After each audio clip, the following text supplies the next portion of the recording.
cher Jean-Jacques, là, on va expliquer aussi aux gens comment résister, comment réussir à ne pas être prise en main par cette ingénierie sociale. Mais j'aurais quand même, avant ça, te poser une question. Notre ami Lucien Cerise, lui, nous dit que, au final, l'ingénierie sociale gagne toujours. Est-ce que tu es d'accord avec lui? Je dirais que il a raison à court et moyen terme. Je ne pense pas qu'à long terme, l'ingénierie sociale gagne. Ça, c'est peut-être la petite nuance que je mettrais par rapport au travail fabuleux de Lucien Cerise que j'apprécie beaucoup. J'avais dévoré son livre Gouverné par le chaos parce que c'est vraiment une vision très éclairante de ce qui nous arrive et de ce qui nous tombe dessus. Mais je n'ai pas cette vision aussi pessimiste que lui, peut-être pour une raison spirituelle. Et cette raison spirituelle, c'est que il y a toujours au cœur de chaque être humain, en ce qui me concerne, en tout cas dans ma conception des choses, une connexion avec notre conscience. Et cette conscience, pour moi, elle n'a absolument rien à voir avec la production du cerveau. On le sait maintenant, il y a de plus en plus de neuroscientifiques qui disent que notre conscience est totalement indépendante du cerveau. Le cerveau n'est qu'un récepteur de la conscience. C'est Teilhard de Chardin, d'ailleurs, qui disait que nous, les êtres humains, nous ne sommes pas des êtres matériels qui faisons une expérience spirituelle. Nous sommes des êtres spirituels qui faisons une expérience d'incarnation. Et ça, c'est tout à fait ma conception. Et quelles que soient les choses qu'on nous fait subir, il y a toujours cette petite flamme de la conscience qui est à l'intérieur de nous et qui, à un moment donné, nous fait dire « non, là, ça va trop loin ». Et c'est là qu'il peut y avoir une bascule, et c'est là que peut-être il peut y avoir une fissure dans l'établissement d'un totalitarisme ou d'un système totalitaire. Et même l'ingénierie sociale aujourd'hui, je me rends compte que beaucoup de gens qui se sont fait abuser par ces injections qu'on a déguisées sous forme de vaccins, etc., disent « on ne mourra plus ». Ça m'amuse parfois de fréquenter des gens qui ne sont pas du tout éveillés, entre guillemets, et je déteste ce qualificatif, mais bon, on s'entend et on comprend ce que ça veut dire, mais parfois ça m'intéresse de m'insérer dans les conversations de gens qui ne font pas du tout partie de nos milieux, si tu veux. Bon. Pour l'instant, je fais partie, j'ai découvert le paddle, ce sport de raquettes qui commence à faire fureur un peu partout. Et dans un club de paddle, c'est génial parce que ce ne sont pas des gens qui lisent beaucoup, qui font de la philo, etc.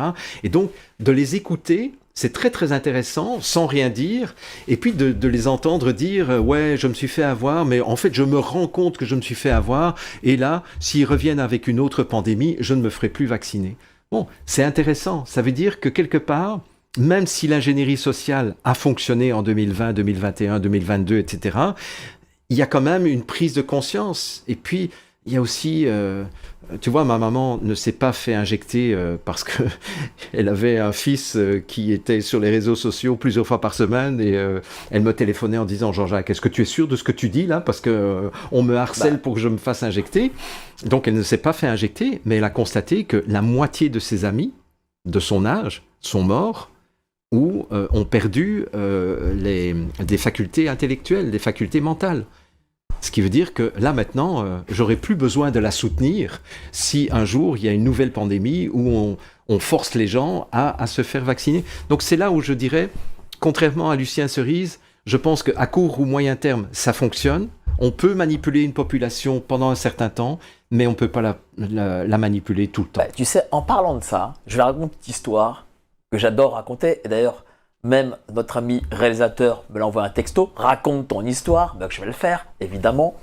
C'est que ma mère, à l'époque, n'avait pas ultra confiance dans ce que je disais, oui, à propos des vaccins. Même pas du tout d'ailleurs. Et j'étais un matin à Radio Courtoisie avec Alexandra Henrion-Caude et il se trouve que mes parents habitent en face de Radio Courtoisie. Bon. Et donc après l'émission, je sors avec Alexandra Henrion-Caude, je traverse le boulevard Murat et ma mère traverse le boulevard Murat en même temps. Qu'est-ce qu'elle allait faire? Elle allait se faire injecter, bien entendu. Voilà, parce que n'ayons pas confiance dans ce que je lui dis. Et d'ailleurs, c'est dingue, hein, parce que souvent les proches n'ont pas confiance dans ce qu'on leur dit. Hein. Mais bon, il y aura peut-être une réponse là-dessus, mais bon, c'est comme ça. Ouais. Et alors je lui dis, bah, tiens maman, je te présente une Sommeté, Alexandra Orion-Code, généticienne. Hein. Et puis je lui dis, mais qu'est-ce que tu penses, Alexandra, de ces injections, etc. Et qu'est-ce qu'elle dit? Alors madame elle dit, ah oui, qu'est-ce que vous en pensez? Parce que je suis en train d'y aller là. Elle lui dit, mais madame, on a fait des tests en laboratoire sur je ne sais combien d'animaux. Eh bien, vous savez quoi? Non. Ils sont tous morts. Ah, ok. Demi-tour, rentre à la maison. Voilà. Et grâce à Alexandra Orion-Code, et évidemment, je la salue et je lui serai éternellement reconnaissant. Mais pour dire quand même que lorsqu'on est proche de quelqu'un, qu'on lui donne des papiers, qu'on lui montre des choses et tout, les gens n'ont pas confiance et il faut qu'il y ait une tierce personne qui représente une forme d'autorité qui apporte cette confiance. Oui. C'est dingue, hein? C'est une des stratégies, mais heureusement, on a d'autres stratégies à notre disposition. Hein. Comme par exemple, ça c'est une des choses que j'ai conseillé beaucoup aux gens qui me suivaient depuis 2020, et c'est une des choses que j'enseigne d'ailleurs à mes étudiants aussi, c'est plutôt que d'affirmer quelque chose, c'est de poser des questions. Donc, c'est se mettre dans la position inverse. Et ça, moi qui ai fait de la recherche en pédagogie, je peux dire que un élève, un apprenant, hein, c'est comme ça qu'on appelle ça dans les théories de pédagogie, un apprenant va d'autant mieux mémoriser un concept qu'il l'aura découvert par lui-même. Et si, donc, on lui pose une question en disant, ben tiens, fais telle chose et comment tu t'y prendrais pour trouver la solution de, etc. Et donc la personne va tâter, etc. Va essayer par essai-erreur, etc. Et puis à un moment donné, va réussir à trouver la solution ou le processus par lequel il va trouver cette solution. Eh bien, parce qu'il l'a trouvé par lui-même, il va mémoriser ça à long terme. Et ça, c'est une loi des neurosciences. Oui, parce que très souvent, les gens nous disent « Je suis seul à penser ce que je pense au sein de ma famille, de mes amis, de mes collègues de travail, etc. » Mais après, je leur pose la question « Mais comment vous faites, comment vous en parlez à vos proches ?» Et eux, ils vont en frontal un peu. Oui, mais c'est ça. Et ça marche pas. Non, ça ne marche pas. Faut le dire aux gens. Ça ne marche pas. Il faut arrêter d'essayer de convaincre l'autre parce que là, on rentre dans un jeu de pouvoir. Hein, j'ai un projet sur l'autre, j'ai le projet qu'il change d'avis. Non, c'est pas ça. Mais par contre, dire à quelqu'un, tiens, moi, j'ai pas très bien compris ce qu'il raconte à la télévision. Comment est-ce que tu expliques que lorsqu'on est assis dans un café, on peut retirer son masque, mais dès qu'on se lève pour aller aux toilettes, on est obligé de remettre son masque. Comment est-ce que tu expliques ça? Ou d'après toi, comment est-ce que les scientifiques expliquent le fait qu'on peut ne pas être contaminé quand on est assis, mais quand on est debout dans un café, on va être contaminé? Et puis, laisser la personne essayer de trouver la logique dans cette consigne qui a été donnée par le gouvernement ou par le ministre de la Santé ou des choses comme ça. C'est-à-dire amener la personne à trouver elle-même l'explication et puis tout à coup se retrouver dans l'impossibilité de trouver une logique. Disant, mais comment tu expliques ça? Quel sens ça a pour toi de dire il y a des commerces qui sont non essentiels, mais les métros sont restés ouverts, on est encaqués les uns sur les autres le matin, mais en même temps on doit garder une distanciation sociale de 1,50 m. Comment tu expliques que le virus peut se propager dans un commerce où là les gens sont à distance les uns des autres, mais que par contre on peut quand même prendre le métro? Explique-moi. Et là, tout à coup, la personne dit « Ah ben, je vais te l'expliquer ». Et puis, comme on dit au Québec, elle s'enfarge. Elle s'enfarge, ça veut dire elle trébuche dans sa propre explication en disant « Merde, c'est vrai ça. Tiens, j'avais pas pensé comme ça. » Et il y a un certain nombre de questions que l'on peut poser aux gens qui simplement mettent à l'épreuve leur sens de la logique, du bon sens. Alors, c'est vrai qu'à ce niveau-là, l'État a été ridicule, parce qu'il faut dire aussi une chose. Moi, je suis comme toi, je ne crois pas à l'infaillibilité de l'ingénierie sociale, à 100% je parle, parce que ça reste malgré tout une science humaine. Oui, tout à fait. Et l'humain a ses défauts, ses failles, etc. Et puis, l'application peut être pas terrible. Oui. Celle de l'État français n'a pas été extraordinaire. Non. Faut dire les choses. Mais imaginons que c'est une ingénierie sociale mise en place par des gens, on va dire, plus capés que les Castex, Édouard Philippe et compagnie. Et souvent, moi, j'ai cette réponse, des proches de mes proches, oui, mais c'était à la télé, pourquoi mentirait-il ? Oui. Alors, là, on peut poser une autre question. C'est la fameuse maïeutique de Socrate. C'est l'art de faire accoucher l'autre à travers des questions. On peut leur poser des questions en disant, mais d'après toi, qui paye le journaliste ? Ah ben, c'est TF1, c'est BFM TV, etc., etc. Est-ce que tu t'es renseigné sur à qui appartient ce média ? Non. Ok, est-ce que tu veux l'information ? Tu vois comment je procède, hein ? Je pose la question. En douceur, déjà. Oui, en douceur. Toujours en douceur, voilà, faut le dire toujours aux gens. en douceur. Et puis, si la personne me dit ah ben non, je ne sais pas à qui appartient ce média. Ok, est-ce que ça t'intéresse de le savoir ? Donc, même avant de donner la réponse, je demande à la personne la permission de lui donner la réponse. Est-ce que ça t'intéresse de le savoir ? Si la personne me dit « Oh ben non, ça ne m'intéresse pas », ok, parfait. Moi, de toute façon, fais ce que tu veux, ça ne changera pas ma vie. C'est en tout cas mon attitude intérieure, et pendant toute cette crise, mon attitude intérieure, ça a été je donne de l'information, je pose des questions aux gens, après, ils en font ce qu'ils en veulent. Mais justement, toi, tu arrives à être philosophe, à ne pas avoir cet affect, mais beaucoup de gens, malheureusement, ont une forme d'affect lorsqu'ils énoncent quelque chose, parce qu'ils se disent, oui, mais attendez, c'est quand même mes proches, oui. C'est quand même mon père, ma mère, C'est ma sœur, mes enfants. Oui, tout à fait. Et derrière, on n'est pas face à un étranger dont on peut se dire, bon, bah, ça ne changera pas ma vie, parce que si un de ses enfants s'injecte et après se retrouve avec un AVC, là, ça change sa propre vie. C'est vrai. Et donc, forcément, les gens ont un affect à ce niveau-là. C'est tout à fait vrai. Et c'est ça la grande difficulté, je dirais, de l'ingénierie sociale, ou de faire face à l'ingénierie sociale, c'est de consolider notre connexion avec notre centre, avec les choses qui sont le socle sur lequel nous allons fonder notre existence. Je te parlais tout à l'heure d'exosquelette, mais effectivement, nous avons tous, en tant qu'individus, à retrouver un socle beaucoup plus solide qui fait que, quelles que soient les choses qui s'agitent autour de nous, nous allons rester un peu comme au centre du cyclone.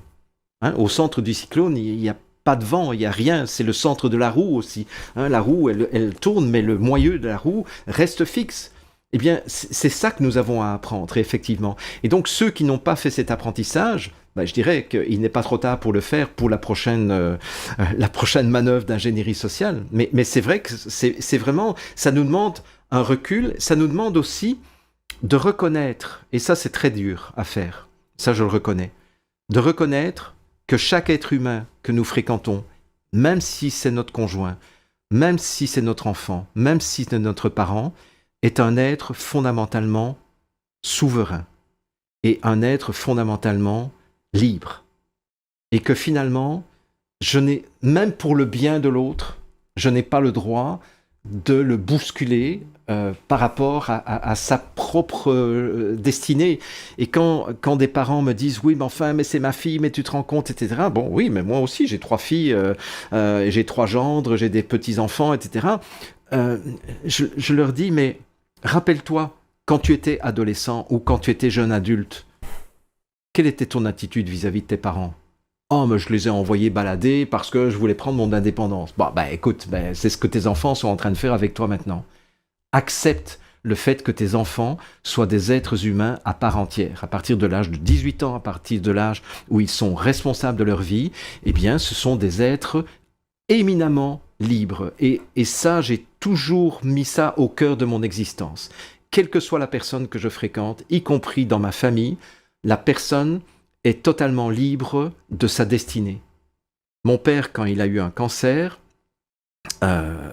en 2015, il a découvert un cancer du pancréas. Il m'a appelé parce qu'il savait que j'avais des connaissances au niveau de la thérapie du cancer. J'avais suivi les travaux du docteur Hammer, etc. Et il m'a appelé. J'ai été la première personne qu'il a appelé. Il m'a dit, Jean-Jacques, à ma place, si tu étais à ma place, qu'est-ce que tu ferais? Et je lui ai répondu, papa, je ne suis pas à ta place. Moi, j'ai 40 ans de travail sur moi derrière moi. J'ai fait un travail qui fait que je n'irai jamais faire la chimiothérapie parce que je sais que le cancer peut être guéri à travers un travail somato-émotionnel. J'ai dit, toi, tu n'as jamais été voir un psychologue de ta vie parce que tu estimes que les psychologues, c'est pour les fous. Donc, je te retourne la question. Qu'est-ce qui te sécuriserait, toi, dans le traitement de ton cancer qu'on vient de trouver? Et il m'a répondu, c'est d'aller voir le meilleur cancérologue de Belgique et de faire la chimiothérapie. Et je lui ai dit, vas-y, fais-le. Alors que je suis totalement opposé à la chimiothérapie, tu vois? Et mon père est mort, d'ailleurs des suites de la chimiothérapie, beaucoup plus que des suites de son cancer, 10 mois plus tard, mais c'était son choix. Et tout à la fin de sa vie, il m'a dit, je crois que je me suis trompé, j'aurais dû aller voir un psychologue et peut-être suivre la thérapie que toi-même tu as suivie pour te guérir de ton cancer. Je dis, papa, tu as fait ce qui te semblait le meilleur pour toi. Mais ce que tu as là, c'est une force intérieure que 99,9% des gens, dont moi-même, n'avons pas. Oui, mais ça s'apprend. J'avais pas cette force il y a 40 ans de ça, tu vois. Alors j'ai peut-être l'avantage d'avoir 65 ans et d'avoir pu cheminer. J'ai pas toujours été... Dans le début de ma vie, j'étais quelqu'un de très contrôlant, de très attaché, qui voulait... combien de fois j'ai voulu convertir mes parents à l'époque où j'ai découvert l'homéopathie, je voulais convertir tout le monde de mon entourage à l'homéopathie. Et de manière frontale aussi? Oui, de manière frontale, bien entendu. Et c'est là où je me suis rendu compte que plus j'assistais, plus je me faisais rejeter et plus je me faisais dire avec ton homéopathie, tu nous emmerdes, etc. Et un jour, j'ai compris que c'était pas la bonne façon. Comment on fait ce travail sur soi-même? Ça, c'est une bonne question. Alors, comment je vais résumer ça? On fait ce travail d'abord en se posant la question, pourquoi fondamentalement j'essaye de convaincre les autres? Et je me suis rendu compte que la réponse pour moi, je ne dis pas que c'est une réponse universelle, mais la réponse pour moi, c'était que je n'étais pas complètement sûr de mon affaire. Et donc j'avais besoin de convaincre d'autres personnes que l'homéopathie, c'était vraiment le nec plus ultra et c'était la merveille, la 7e ou la 8e merveille du monde, pour me rassurer sur le fait que je ne faisais pas une erreur. Et très souvent, c'est un mécanisme qui est présent lorsqu'on essaye de convaincre quelqu'un. On essaye de convaincre quelqu'un. C'est d'ailleurs quelque chose en ingénierie sociale, je reviens à l'ingénierie sociale, qui est très bien étudiée. C'est que quelqu'un qui se fait arnaquer par un charlatan, par exemple, qui a soutiré beaucoup d'argent, etc., ou par quelqu'un qui a proposé un séminaire de formation qui était absolument nul, mais qui coûtait des milliers de dollars, etc., ce qui est très étonnant, c'est que les gens qui se sont fait arnaquer vont être les plus grands, je dirais, ambassadeurs de ce genre de démarche. Alors on peut se dire, mais enfin, ils se sont fait arnaquer, pourquoi est-ce qu'ils vont recommander à d'autres personnes d'aller dans le même séminaire ou dans les mêmes services que ceux qu'ils ont subis? En fait, c'est pour ne pas se sentir seul et pour se dire, oui, mais peut-être que s'il y en a d'autres qui font la même démarche que moi, je serais peut-être persuadé que finalement j'ai bien fait d'y aller, quoi. Tu vois? Donc en fait, je pense que le début de la démarche pour avoir ce détachement que j'ai aujourd'hui, c'est de me dire, ok, pourquoi est-ce que je veux convaincre l'autre à ce point? Ah, c'est pour me rassurer. Ok, mais alors, je suis en train de prendre l'autre en otage pour me rassurer moi, c'est-à-dire je suis en train de tromper l'autre. Je lui dis que c'est pour son bien, alors qu'en réalité, c'est pour me sécuriser. Déjà ça, c'est une bonne partie du travail. Et puis la deuxième partie du travail, c'est d'avoir ce recul émotionnel et de dire quelle est la meilleure stratégie qui permettrait à l'autre de basculer au niveau de sa conception des choses. Et là, la meilleure stratégie, c'est de le faire parler et de l'amener finalement à ce que par lui-même, il se dise « Ah mais c'est con ce que je suis en train de raconter là. Ah mais oui, mais c'est complètement idiot. » Et là, on a gagné. Il y a aussi un sentiment que j'imagine beaucoup d'entre nous ou de spectateurs qui regardent Géopolitique Profonde ont. C'est une forme de culpabilité. Oui. C'est parce que nous avons, moi compris, j'ai eu la providence avec ma mère, mais je ne l'ai pas eu avec mon père, par exemple. Nous avons la culpabilité de ne pas avoir réussi, justement, à convaincre de ce danger.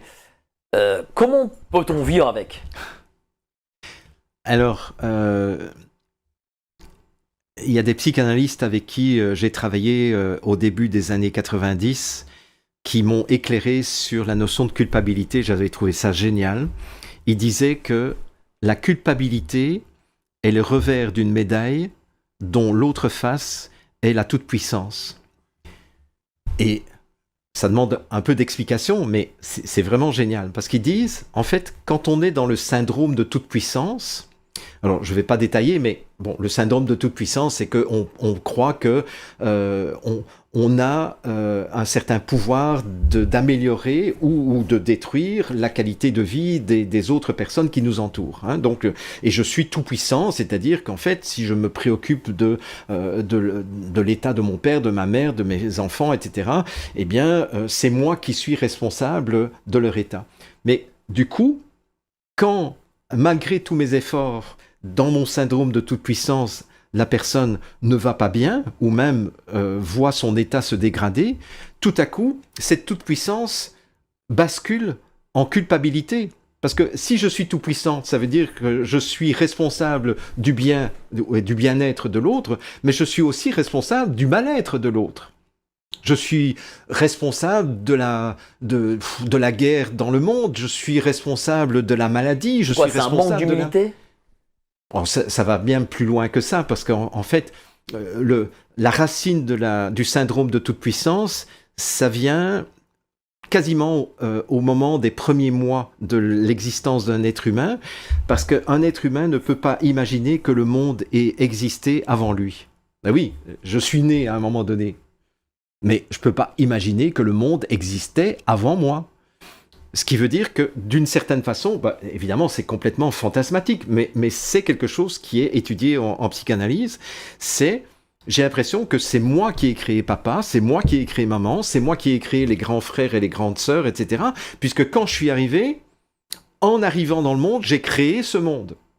Donc, je suis le créateur du monde.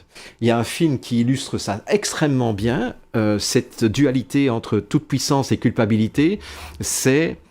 je cherche le nom, c'est Almighty, c'est avec Jim Carrey.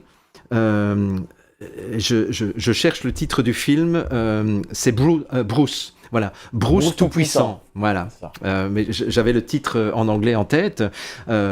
Et en fait, c'est quoi l'histoire de Bruce Tout-Puissant ? C'est exactement ça. C'est exactement ce que je viens d'expliquer.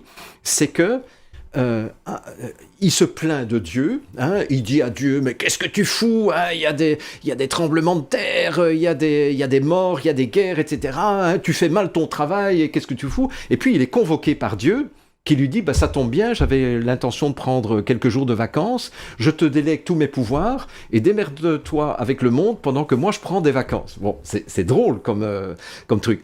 Et puis donc Bruce, ouais, lui, il est tout content parce qu'il est tout puissant. Donc il peut faire tout, y compris à un moment donné, il fait se rapprocher la lune pour impressionner la fille qu'il veut séduire, etc. Et le lendemain matin, il se rend compte que le fait d'avoir rapproché la lune de la Terre a provoqué des tremblements de terre qui ont détruit la vie de 10 000 personnes, je crois, au Bangladesh ou un truc comme ça. Et là, tout à coup, il bascule dans la culpabilité. Mais c'est exactement ça. C'est parce que je crois que je peux avoir un pouvoir sur la vie de l'autre, quand ça ne marche pas, je bascule dans la culpabilité. Et Bruce Tout-Puissant, c'est exactement l'illustration de ça. C'est important ce que tu dis, parce qu'en fait, même ceux qui se disent dissidents, qui se disent, ce terme éveillé, peuvent basculer dans le « je suis un sachant ». Oui. Comme le font justement les gens du système, du gouvernement, etc. Exactement. C'est exactement ça. Et je dois dire en toute humilité que moi j'ai eu la chance de me battre contre l'escroquerie de la grippe H1N1 en 2009 et où là j'ai eu tout faux en tant que lanceur d'alerte. J'ai fait tout de travers.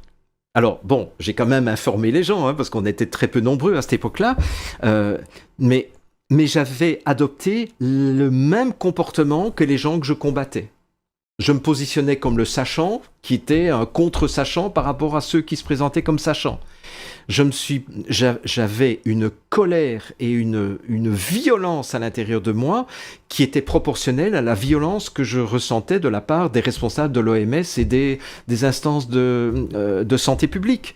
C'est-à-dire que je n'avais pas compris, et à cette époque-là, je voulais que toute la population entende ce que j'avais à dire et je voulais que toute la population me suive d'un seul homme pour ne pas aller se faire injecter avec ce vaccin qui présentait des caractères extrêmement dangereux, entre autres avec l'adjuvant au squalène dont on avait déjà la preuve qu'il avait été responsable du syndrome de la guerre du Golfe.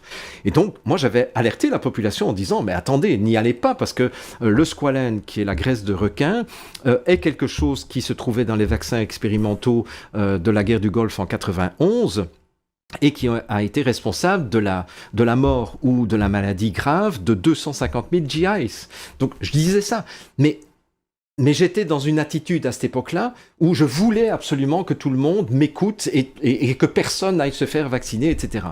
Ça m'a coûté 2 ans pour me retrouver et pour me rééquilibrer sur le plan psychique et spirituel parce que j'ai été détruit par 3 mois et demi de combat, mais qui était d'une violence intérieure absolument extrême. Ce qui fait qu'en 2020, j'avais un avantage sur beaucoup d'autres, c'est que je me suis dit, on ne mourra plus.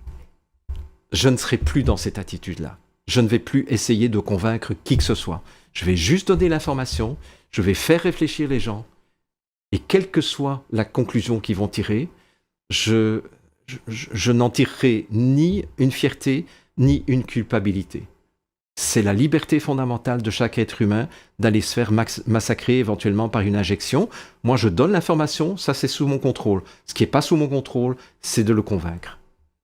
Et ça a changé complètement mon état intérieur depuis 2020. Ça, c'est pour les autres, mais pour soi-même. Comment on résiste à cette ingénierie sociale? Parce qu'il faut se dire les choses. Les médias, les publicités, tout l'extérieur sont tellement puissants qu'on est, quoi qu'il arrive, influencé et influençable. Oui.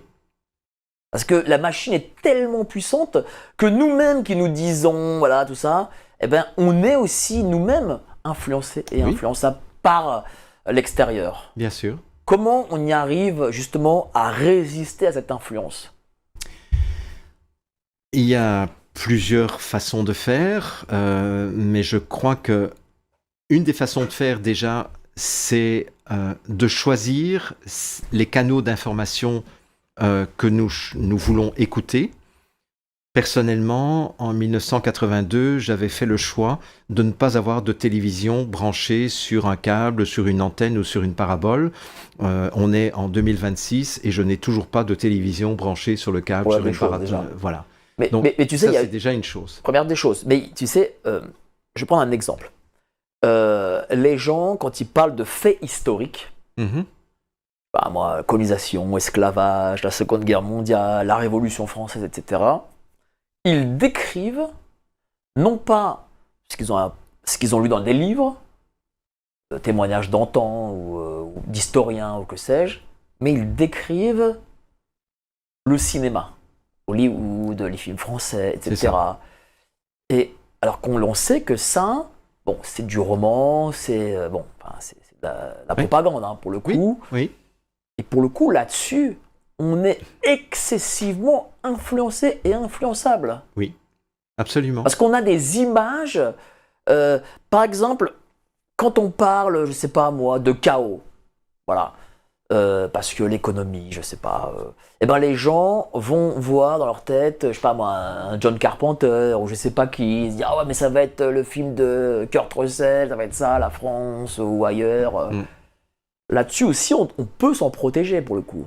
Oui, et tu fais bien de citer le cinéma parce qu'effectivement, le cinéma est un des instruments favoris de l'ingénierie sociale parce que grâce au cinéma, on peut manipuler la représentation que les gens se font de la réalité. En fait, c'est ça, hein, c'est une manipulation de la représentation qu'on se fait du réel.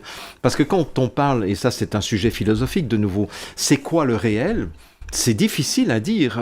Bon, moi j'ai étudié la physique quantique, puis j'ai fait la philo, mais aussi bien en physique quantique qu'en philo, j'ai pas trouvé la réponse. En physique quantique, on ne sait pas ce que c'est le réel, parce qu'on se dit finalement, est-ce que c'est onde, est-ce que c'est particule, est-ce que c'est les deux à la fois, c'est ni l'un ni l'autre, c'est autre chose, mais qu'on ne sait pas. Bon, c'est déjà bon. Alors c'est pour ça que je suis passé de l'autre côté. J'ai été faire de la philo, et en philo, on dit, il n'est pas capable on n'est pas capable rationnellement de décrire ce qu'est la réalité, parce que la réalité, nous la percevons à travers des filtres qui sont dépendants de notre propre histoire et même de l'histoire de nos ancêtres, etc., ou de notre culture, etc. Donc, en fait, on n'est pas plus avancé.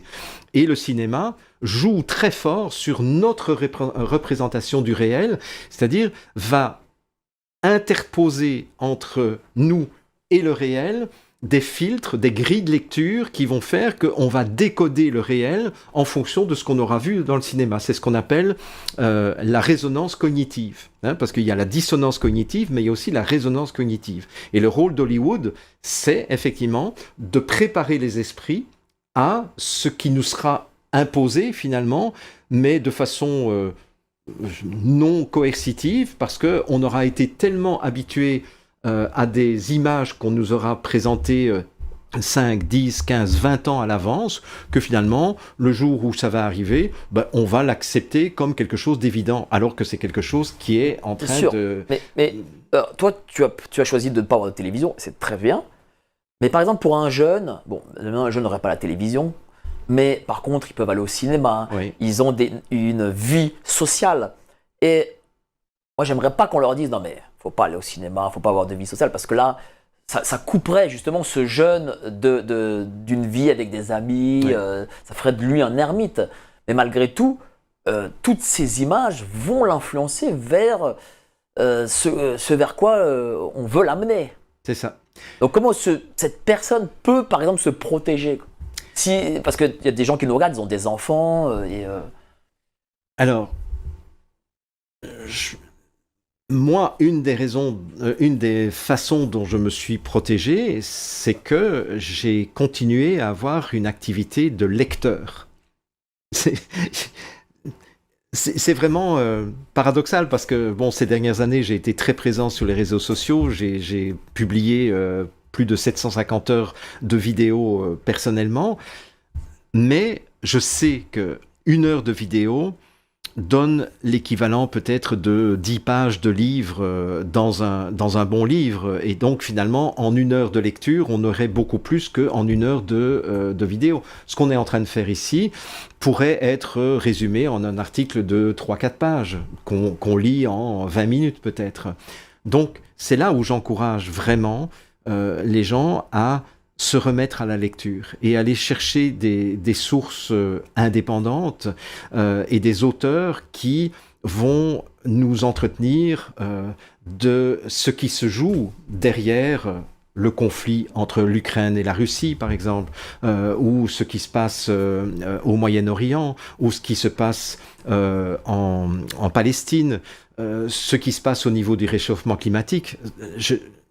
C'est en allant prendre le temps de lire qu'on va aussi se forger une solidité intérieure qui ne sera plus influençable ou influencée par le cinéma. Moi, j'adore le cinéma. Je suis un amateur du cinéma. Je voulais faire une carrière dans le monde du cinéma en tant que scénariste, d'ailleurs. Bon, mais la vie en a décidé autrement jusqu'à présent, en tout cas. Mais ma vie n'est pas finie. Mais le cinéma ne va pas m'influencer. C'est pas parce que je vois un film de cinéma où on raconte qu'un virus mortel va se répartir à travers toute la planète et que, heureusement, à la dernière minute, on a trouvé le vaccin que je vais croire au vaccin. Pourquoi ? Parce que j'ai 70 bouquins sur la vaccination qui se trouvent dans ma bibliothèque que j'ai pris le temps de lire. Et la lecture, c'est un acte. C'est pas quelque chose de passif, alors que écouter une vidéo, même comme notre entretien aujourd'hui, c'est quelque chose de passif. Donc, moi, j'invite... Alors, je dirais, peut-être des émissions comme celle-ci, c'est un premier pas, mais qui ne nous dispense pas de faire l'effort, par la suite, d'aller s'informer de façon plus approfondie. Je n'ai eu de conviction par rapport au réchauffement climatique ou au changement climatique qu'à partir du moment où j'ai pris la peine de lire quelques livres de chercheurs indépendants qui ont pris distance par rapport au GIEC. Et là, j'ai dit, OK, là, j'ai des arguments factuels, j'ai les courbes d'évolution de la concentration de CO2 depuis des millénaires jusque maintenant, et où je me rends compte que il y a des milliers d'années, il n'y avait pas de pollution atmosphérique des êtres humains, et pourtant, le taux de CO2 était bien plus élevé qu'aujourd'hui. Donc là, tout à coup, ça me fait réfléchir. Ça, c'est aussi une façon de faire, mais comme je le dis, choisir les sources d'information. J'écoute quand même beaucoup d'émissions avec vous, Géopolitique Profonde, avec Toxin, avec Idriss Aberkan, avec plein d'autres personnes qui m'apportent des éclairages ou parfois, et ça aussi c'est un critère de choix, est-ce qu'on va me parler de l'actualité avec un flash de 30 secondes tous les jours, hein, on va me dire il y a eu autant de morts à Tel Aviv aujourd'hui. Ok, mais ça me dit rien, ça. Mais quelqu'un qui va prendre le temps pendant 1h30 de m'expliquer l'histoire de l'Iran, l'histoire de la création de l'État d'Israël, de remonter à la déclaration de Balfour, de remonter à l'influence de la Grande-Bretagne dans l'installation d'Israël en 1947, etc., 47-48, c'est là où je vais commencer à comprendre que ce conflit, il a des racines bien plus profondes. C'est-à-dire que un des critères que je recommanderais, c'est de choisir des informations qui vont élargir le spectre temporel et le spectre spatial. Mais lorsqu'il y a multiplication de crises, parce que voilà, on parle d'Israël, l'Iran, l'Amérique, la Russie, le Sri Lanka, oui. Le Rwanda, le Congo, le pétrole, etc., l'inflation, il y a multiplication de crises, du coup on nous empêche de réfléchir sur un sujet spécifique. Oui. Et donc on est entouré de crises. C'est vrai. Là, quelle est l'attitude à adopter ?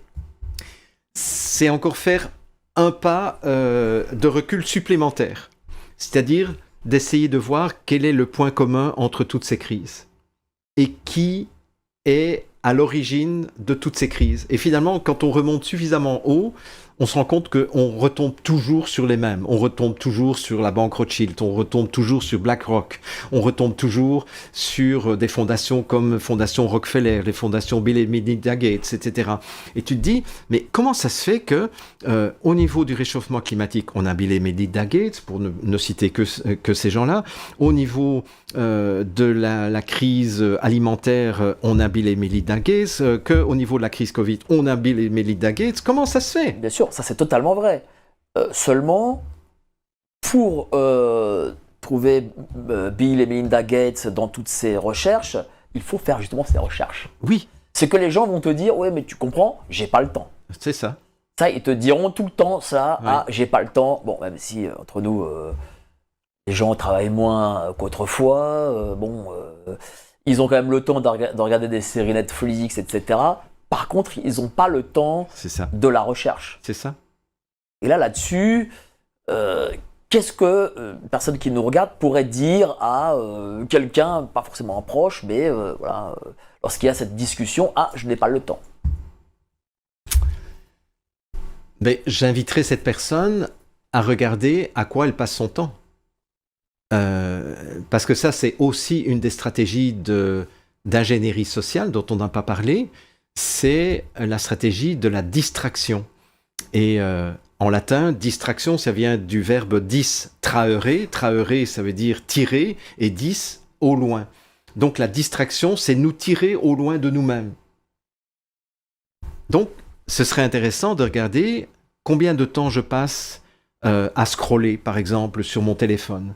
Combien de temps je passe à regarder des séries télévisées qui me lavent le cerveau ou qui m'empêchent de réfléchir, etc. Et de mettre tout cela en balance avec, ok, de quoi il s'agit là ? Il s'agit de mon avenir, il s'agit de l'avenir de mes enfants, il s'agit de choses qui menacent mon intégrité sur tous les plans, sur le plan physique, énergétique, émotionnel, mental, spirituel. À quoi est-ce que je choisis de consacrer du temps ? C'est-à-dire, là aussi, de nouveau, je poserai la question aux personnes qui nous écoutent, c'est ayez l'honnêteté de prendre un carnet et pendant une semaine, de regarder combien de temps vous avez passé sur des reels ou des shorts sur, je sais pas moi, sur Facebook ou sur YouTube, etc., etc. Notez le nombre d'heures que vous passez. Notez le nombre d'heures que vous passez à regarder des séries. Comptez le nombre d'heures que vous passez à écouter la radio mainstream ou la télévision mainstream, etc. Faites le compte de ce que vous passez pendant une semaine. Est-ce que ça vous a nourri ? Est-ce que ça vous a mis dans un état de mieux-être ? Est-ce que ça vous a permis de comprendre le sens de ce qui vous arrive, de ce qui nous arrive ? Parce que les choses n'arrivent comme ça, pas par hasard. Les choses arrivent parce qu'il y a toute une série de forces que l'on peut décrypter. Et de dire, est-ce que votre vie vaut la peine que vous y consacriez un peu plus de temps plutôt que de gaspiller votre vie ? Pour moi, c'est ça. Il y a une étude qui avait été faite il y a 30 ans de cela, donc c'était il y a longtemps. Hein. Je te parle d'un temps que les moins de 20 ans ne peuvent pas connaître, comme disait Charles Aznavour. Il y a une étude qui a été faite il y a 30 ans, qui disait déjà à l'époque qu'un Américain moyen, à l'époque où il n'y avait pas encore Internet, un Américain moyen passe sur une vie entière 14 ans de son existence, 24 heures sur 24, devant un poste de télévision. 14 ans sur une espérance de vie moyenne qui était de 83 ans à l'époque. Ça veut dire qu'on gaspille 24 heures sur 24, 14 ans de notre existence. C'est énorme. C'est énorme. Et c'est ça qu'il faut se dire. Et je dirais qu'une chose qui m'a beaucoup aidé dans mon évolution, c'est que j'ai eu la chance de rencontrer une femme absolument merveilleuse qui s'appelait Elisabeth Kübler-Ross, qui est la pionnière des soins palliatifs. En fait, c'est une femme médecin suisse-allemande qui a émigré aux États-Unis parce qu'elle s'est mariée avec un monsieur Ross. C'est pour ça qu'elle s'appelle Elisabeth Kübler. Et son nom de femme mariée, c'est Ross. Et c'est elle qui a été la première à se battre contre l'establishment médical pour qu'on accompagne psychologiquement et spirituellement les gens qui étaient en train de mourir à l'hôpital. Et c'est grâce à elle qu'aujourd'hui, il y a des unités de soins palliatifs dans le monde entier. C'est grâce à une personne. C'est extraordinaire, je trouve. Une personne a changé la face de la médecine palliative, je dirais, dans le monde entier. Et j'ai eu la chance, en 1984, d'aller à une conférence d'Elisabeth Kübler-Ross au Palais des Congrès à Bruxelles.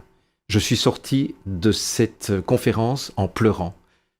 Parce qu'elle nous décrivait les regrets que les gens exprimaient alors qu'ils étaient en train de mourir, et en disant « je n'ai pas vécu la vie que j'aurais voulu vivre, et je me suis laissé influencer par mon entourage, etc., etc., et je regrette, mais c'est trop tard. » Et je suis sorti de là, et je me suis dit « je ne vais pas attendre le jour de ma mort pour commencer à mettre les priorités au bon endroit. » C'est tout. Ça m'a tellement marqué que les choix que je fais aujourd'hui dans ma vie, je les fais toujours en perspective de ma mort, en me disant, et ce n'est absolument pas morbide ce que je dis, j'essaie de m'imaginer le jour où je serai mort, et je me dis, le jour où je serai mort, est-ce que l'orientation que je suis en train de prendre au niveau de ma vie, j'en serai fier et j'en serai content, j'en serai satisfait le jour où je serai mort. Et ça me permet de faire des choix extrêmement clairs. En disant, non, là, je ne vais pas aller dans cette direction-là, je vais plutôt privilégier cette voie-là, parce que le jour de ma mort, je serai content d'avoir fait ça.